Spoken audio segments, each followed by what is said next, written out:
বন্ধুরা কেমন আছো? তবে আজকে আমি একটা নতুন রেসিপি নিয়ে আসছি। কি রান্না করব তোমরা দেখতে থাকো। এই যে দেখো, কালকে ছোট মেয়ে সাজনা এনেছে, একদম কচি কচি সাজনা এনেছে। আজকে সাজনা দিয়ে শস্য দিয়ে রান্না করব। এই রেসিপিটা নতুন, আমি করব, তোমরা দেখতে থাকো কেমন করে করি। বন্ধুরা দেখো, সজনা কেটে নিয়েছি, কাঁচা লঙ্কা কেটে নিয়েছি, পেঁয়াজ কেটে নিয়েছি, টমেটো কেটে নিয়েছি। এই সব কটা দিয়ে আমি শস্য দিয়ে রান্না করব।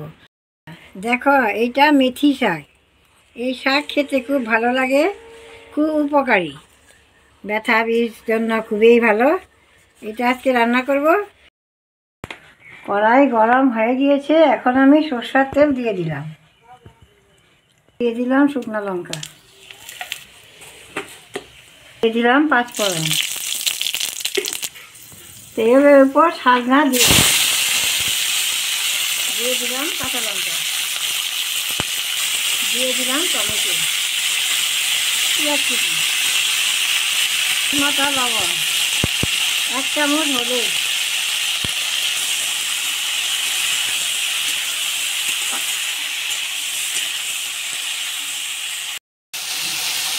সাজনা কষানো হয়ে গিয়েছে, এখন আমি জল দিয়ে দিব।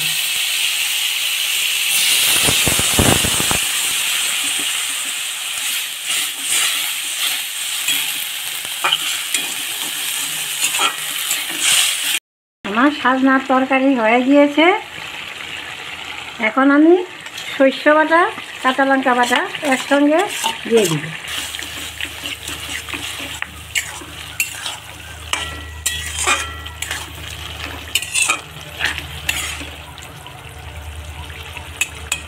তরকারি প্রায় হয়ে আসছে, এখন আমি নামিয়ে দেব। আর শুকাবো না, হয়ে গিয়েছে মাখা মাখা। সাজনাও নতুন বের হয়েছে, তাই আজকে করলাম সাজনা চচ্চড়ি। বন্ধুরা আজকে দিয়ে সাজনা চচ্চড়িটা করলাম কম মশলায়, সর্ষে বাটা দিয়ে চচ্চড়ি। আপনারাও এইভাবে রান্না করে খেয়ে দেখবেন কেমন লাগে, আমাকে জানাবেন। আমাকে সাবস্ক্রাইব করবেন, আমাকে সাপোর্ট করবেন, আমার পাশে থাকবেন। ধন্যবাদ, নমস্কার।